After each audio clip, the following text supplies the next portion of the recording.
Kekaisaran Bizantium yang dipulihkan dikepung oleh musuh. Kekaisaran Bulgaria, yang telah memberontak terhadap Bizantium berabad-abad sebelumnya, kini menyamai kekuatannya.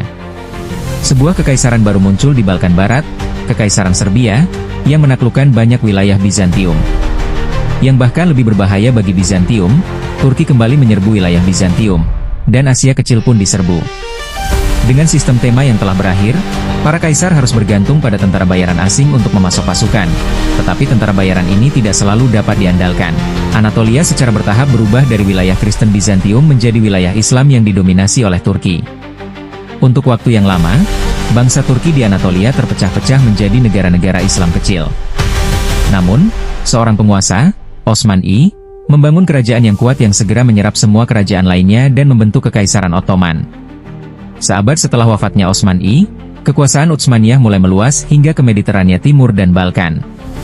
Putra Osman, Orhan, merebut kota Bursa pada tahun 1324 dan menjadikannya ibu kota baru negara Utsmaniyah. Jatuhnya Bursa berarti hilangnya kendali Bizantium atas Anatolia Barat Laut. Kota penting Thessaloniki direbut dari Venesia pada tahun 1387. Kemenangan Utsmaniyah di Kosovo pada tahun 1389 secara efektif menandai berakhirnya kekuasaan Serbia di wilayah tersebut, membuka jalan bagi ekspansi Utsmaniyah ke Eropa.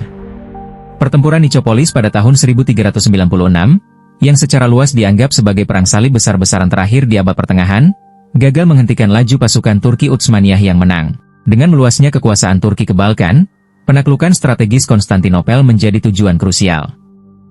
Kekaisaran menguasai hampir semua bekas wilayah Bizantium di sekitar kota, tetapi Bizantium sempat terbebas ketika Timur menginvasi Anatolia dalam pertempuran Ankara pada tahun 1402. Ia menawan Sultan Bayezid I. Penangkapan Bayezid I membuat Turki berada dalam kekacauan. Negara tersebut dilanda perang saudara yang berlangsung dari tahun 1402 hingga 1413, ketika putra-putra Bayezid memperebutkan tahta. Perang ini berakhir ketika Mehmed I muncul sebagai sultan dan memulihkan kekuasaan Utsmaniyah. Ketika cucu Mehmed I, Mehmed II, juga dikenal sebagai Mehmed Sang Penakluk, naik tahta pada tahun 1451, ia mengabdikan dirinya untuk memperkuat Angkatan Laut Ottoman dan membuat persiapan untuk merebut Konstantinopel. Bizantium mencari bantuan ke barat.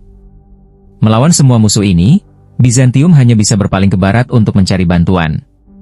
Namun, Paus terus menekankan bahwa bantuan hanya akan datang jika Bizantium mengadopsi ajaran Katolik Gereja Latin. Meskipun para kaisar Bizantium bersedia melakukannya demi menyelamatkan kekaisaran mereka, rakyat membenci umat Katolik atas penjarahan Konstantinopel, sehingga upaya untuk berdamai dengan Gereja Katolik hanya berujung pada kerusuhan. Perselisihan teologi selanjutnya mengobarkan permusuhan antara Ortodoks dan Katolik. Sementara perang saudara dan pertikaian agama melanda Bizantium, Ottoman perlahan-lahan mendekati kekaisaran. Mereka menyeberang ke Eropa dan mencaplok sebagian besar wilayah di sekitar Konstantinopel. Pada tahun 1400 Kekaisaran Bizantium tak lebih dari negara kota Konstantinopel. Jelas bahwa satu-satunya cara mereka akan menerima bantuan dari seluruh Eropa untuk melawan Ottoman adalah jika mereka berdamai dengan Gereja Katolik. Hal ini tidak dapat diterima oleh sebagian besar orang Bizantium. Sebuah pepatah populer pada masa itu adalah, lebih baik turban Turki daripada tiara paus. Dengan kata lain, orang-orang Bizantium Ortodoks menganggap lebih baik diperintah oleh orang-orang Turki Muslim daripada menentang keyakinan agama mereka dan tunduk kepada Gereja Katolik. Namun, para kaisar menyadari bahwa Bizantium akan segera jatuh tanpa bantuan dari Barat. Pada tahun 1439 Kaisar Yohanes VIII Palaiologos dan para uskup Bizantium terpenting mencapai kesepakatan dengan Gereja Katolik di Konsili Firenze, yang menyatakan bahwa mereka menerima agama Kristen Katolik. Namun, ketika para uskup kembali ke Kekaisaran Bizantium, mereka justru diserang oleh jemaat mereka. Kesepakatan mereka untuk bergabung dengan Gereja Katolik sangat tidak populer. Jatuhnya Konstantinopel. Pada tahap ini, Konstantinopel sudah sangat jarang penduduknya dan bobrok.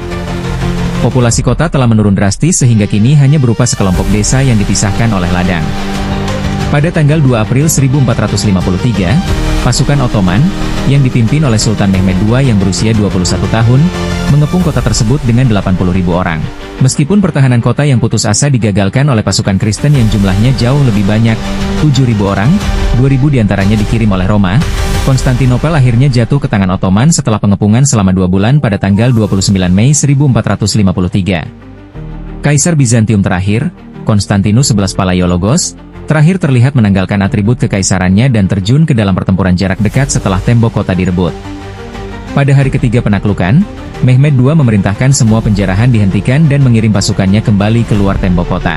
Sejarawan Bizantium George Frances, seorang saksi mata jatuhnya Konstantinopel, menggambarkan tindakan Sultan. Pada hari ketiga setelah jatuhnya kota kita, Sultan merayakan kemenangannya dengan penuh sukacita. Beliau mengeluarkan proklamasi. Warga dari segala usia yang berhasil lolos dari deteksi harus meninggalkan tempat persembunyian mereka di seluruh kota dan keluar ke tempat terbuka. Sebagaimana mereka harus tetap bebas dan tidak akan ada pertanyaan yang diajukan. Beliau juga menyatakan pemulihan rumah dan properti bagi mereka yang telah meninggalkan kota kita sebelum pengepungan. Jika mereka kembali ke rumah, mereka akan diperlakukan sesuai pangkat dan agama mereka. Seolah-olah tidak ada yang berubah. Perebutan Konstantinopel, dan dua wilayah pecahan Bizantium lainnya segera setelahnya, menandai berakhirnya Kekaisaran Romawi, sebuah negara kekaisaran yang telah bertahan selama hampir 1500 tahun.